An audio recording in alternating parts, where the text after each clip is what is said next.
अपना शुरू कर चुके हैं न्यूज फॉर नेशन। मैं हूं आपके साथ धीरेन्द्र। नीतीश मंत्रिमंडल ने शपथ ले लिया। नीतीश कुमार के अलावा 26 माननीयों को बिहार के सेवा करने के लिए विशेष अवसर मिला है। विशेष मैं इसलिए कह रहा हूं कि 26 मंत्री बनने में कामयाब रहे। लेकिन हम राजनीति के उस रंग के बारे में चर्चा करने बैठे हैं जिसको सुनने के बाद शायद आप भी ये कहें कि ये सियासत है मेरी जान, यहां ऐसा ही होता है। ये मैं इसलिए कह रहा हूं कि पार्टी बड़ी हो या छोटी, जीता गठबंधन। कोई भी पार्टी के अंदर इतना साहस नहीं था कि वो अकेले चुनावी बैतरनी में उतरे। हर पार्टी ने अपने स्तर पर गठबंधन बनाया और गठबंधन को जीत मिली। एनडीए को कुल दिए गए मत में से 46.7% मत प्राप्त हुआ। बीजेपी सबसे बड़ी पार्टी भी बनी और सबसे ज्यादा मत भी मिला। 89 विधायक बीजेपी के जीतने में कामयाब हुए। मत मिला 20.08%। जेडीयू के 85 जीते, मत मिला 19.25%। एलजेपीआर के 19 जीते, मत मिला 4.97। हम के 5 जीते, मत मिला 1.2%।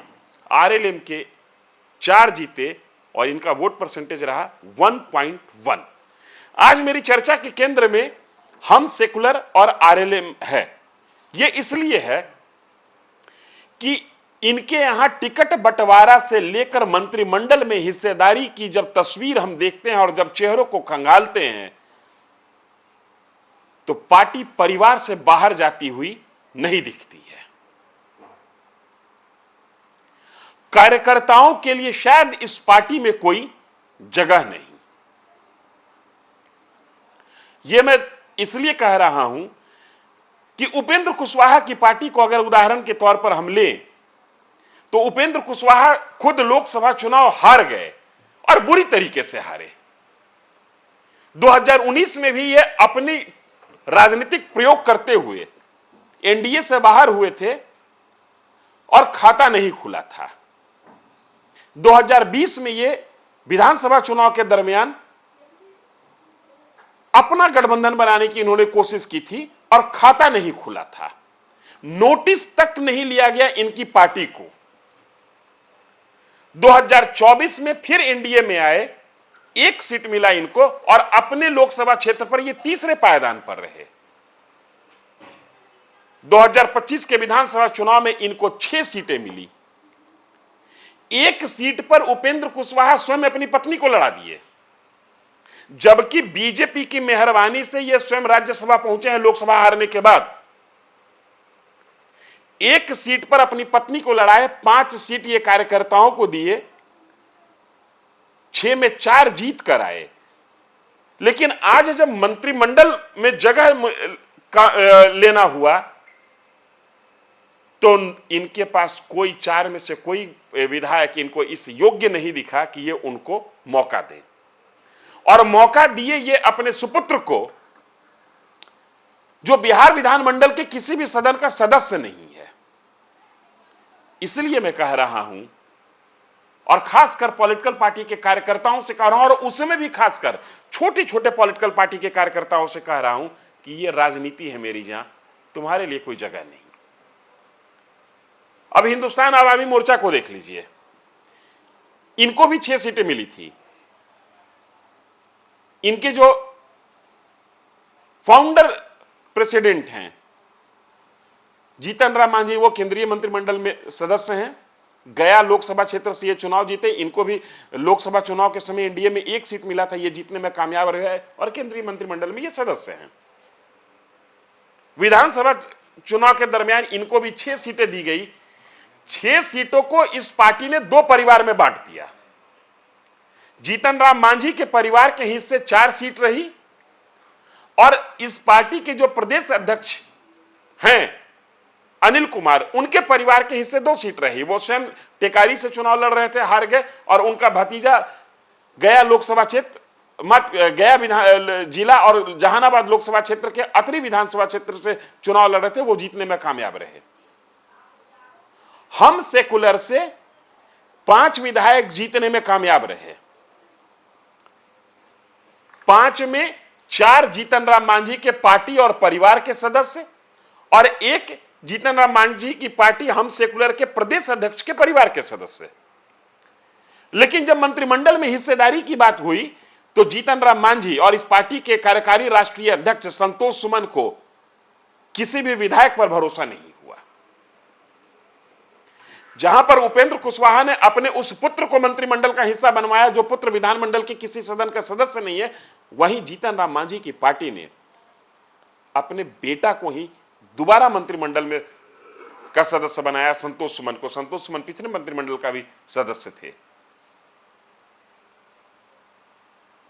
लिहाजा इन पॉलिटिकल पार्टी के कार्यकर्ता जब हमारे जैसे मीडिया कर्मियों के पास आते हैं और कहते हैं कि कार्यकर्ताओं के हित में बात कीजिए, तो आज न्यूज फॉर नेशन के बैनर पर मैं आपके हित की बात कर रहा हूं और आपको सीधे सीधे आईना दिखा रहा हूं।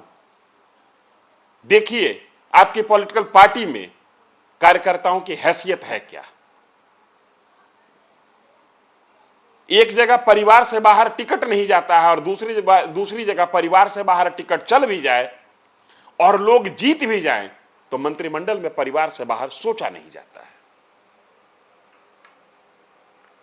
ऐसी स्थिति में सोचने का दायित्व अगर किसी के पास है तो सिर्फ और सिर्फ कार्यकर्ताओं के पास है।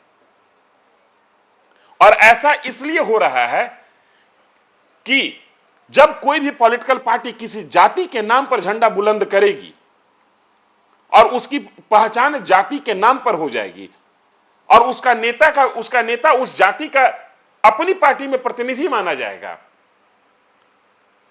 और जाति के नाम पर ही गठबंधन में पॉलिटिकल बार्गेनिंग होगी, तो फिर नेता कार्यकर्ता को वैल्यू देगा क्यों?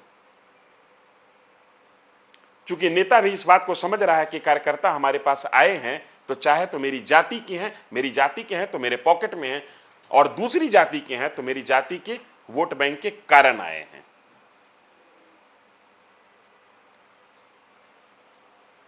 यह सिद्धांत 2 पॉलिटिकल पार्टी पर तो सीधे सीधे लागू होता हुआ दिख रहा है। हालांकि अपोजिशन की बात करें तो अपोजिशन में भी कुछ बहुत फेयर चेहरा नहीं दिखता है। राष्ट्रीय Janata Dal founder elected president, ticket देना होगा तो 147 विधानसभा में 51 सिर्फ और सिर्फ यादव जाति को ही मिलेगी। यहां पर भी यह प्रश्न खड़ा होता है कि कार्यकर्ताओं के लिए जगह है कहां। 1/3 तो एक जाति के लिए रिजर्व आपने कर दिया।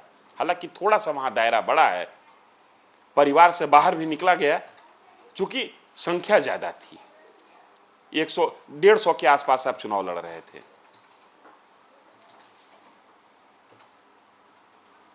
ये सियासत है मेरी जान। यहां कार्यकर्ताओं के लिए जगह नहीं, जगह बनाना पड़ता है। और छोटी पार्टी में जो राजनीति कर रहे हैं, छोटी पार्टी के साथ मिलकर जो राजनीति कर रहे हैं, जो किसी जाति के पॉकेट पर पनपी हुई पॉलिटिकल पार्टी के साथ जुड़कर राजनीति कर रहे हैं, उनको आज सोचना और समझना होगा और चेतना होगा। आप राजनीति करें या ना करें, आईना आपके सामने है। मर्जी आपकी, क्योंकि जीवन आपका, करियर आपका। इस वीडियो में इतना ही। धन्यवाद।